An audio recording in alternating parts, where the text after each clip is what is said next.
it needs a lot of work. So, Yeah. here I go. Sorry for asking that question. It's all right. It's all right. You just need to learn how to prioritize things. Make sure you do what's important Yeah. to you and your family.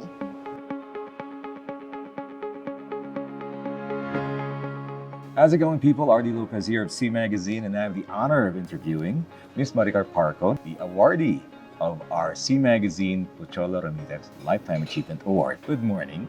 Hello, Awardee. Yeah, it's Happy been a to be while. here. Yeah, well, it took a whole pandemic before we actually caught up again. Mhm. And, well, I would like to say that definitely you've got to be one of the most deserving recipients of this award. I'd like to, well, call you the First Lady of the automotive industry. Thank you, honored. Before we jump into the professional things, how do you balance everything and, keep everything so zen?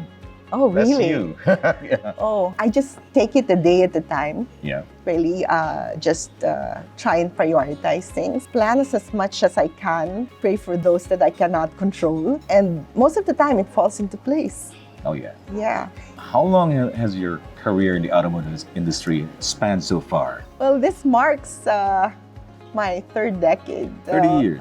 Yes, that's Wow. right. What are the beginnings of you getting into the automotive industry? Have you always planned into getting into it? No. Okay. It kind of just fell into place. I was simply looking for a marketing post, and luckily that was the year that Honda Cars Philippines was setting shop in the country, and I was privileged to be part of their pioneer team. After that was my stint with Ford Group Philippines, where I started out as public affairs head and also evolved into brand head for the ASEAN products. So I did marketing as well. Being able to report directly to the managing director Right. and being part of the management committee has allowed me to really get a perspective of how to run the business. Right. Also, Ford has given me the opportunity to think globally.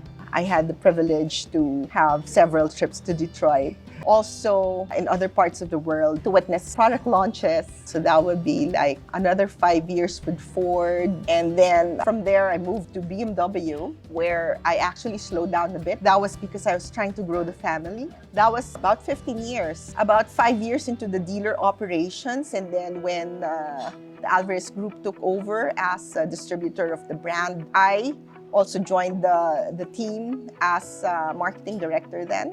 And 2 years onto the post, I was given the privilege to head as president for Awesome. Asian Yes. car makers. Yeah. Today, I'm with the VA Motors Yeah. Philippines, which is an Astara company. Uh-huh. Astara is a global company based in Madrid in Spain. Right. They distribute over 20 car brands. That's a lot of brands. Yes, all around Europe and in Latin America. Right. And this year, decided to start operating here in the Asia Pacific region, starting with the Philippines.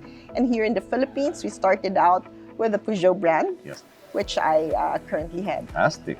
My goodness. Yeah. So you've been so busy and you thought you were going to be slowing down, but no, that's not going to happen. But still, the industry, based on ratio alone, is like, well, a man's world. That's true. What were and what are the challenges that you're still facing right now being a woman in this industry? You know, I think that I was able to make it work. Also being a woman, because just attending conferences and all, I automatically stood out There you go. because Okay. I'm a woman. Uh-huh. I would like to wear dress suits instead of pantsuits to differentiate myself. There you go. That for one. In the Philippines, I feel that somehow it also helps that we are a matriarchal society. Right. And the team has always considered me as a mom. While they call me ma'am, I'm like, mom. I'm sure there's a thin line, that kind of Yeah. distinction, but because how you've nurtured your brands is like nothing short of inspiring. And definitely your achievements are also, I'm sure, empowering. So how do you balance everything, family life and career life? I'm sure it's a constant tug of war. Yes, it's more difficult in the beginning. It depends on the life stage that you're in, and it was difficult primarily when the kids are young. It needs a lot of work. So, here I go. Sorry for asking that question. It's all right. It's all right. A lot of support, from my family, Yeah. from my husband, Yes. who's allowed me to So, really, that's right. In the Philippines, we have a support group or family. Yeah. My mom, who happens to live with me, Yeah. with my family, has supported me, especially in the young years of my children. And of course, there are your lifelong friends. So each step of the way, I was very blessed to have all of this support system. Wow. That alone is a major achievement, being able to balance it. There's no formula, there's no formula. You just try and see how you work it out. Yeah. You just need to learn how to prioritize things, make sure you do what's important to you and your family. Definitely. So that's why we're here in the first place. Yes, you bet. In parting, Mhm. a lot of, especially women out there, would love to be in your shoes, or at least follow the path that you've laid out in your illustrious career. What kind of advice can you give for them? Do what you love. Yeah. Give it your all. Pray for it. And if it's yours, it happens. Oh, yeah. Embrace it. Embrace it.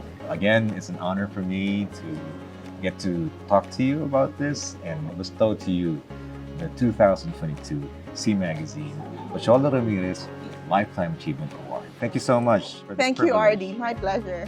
Thank you. Once again, this has been Awardee. I'll see you next time with C Magazine.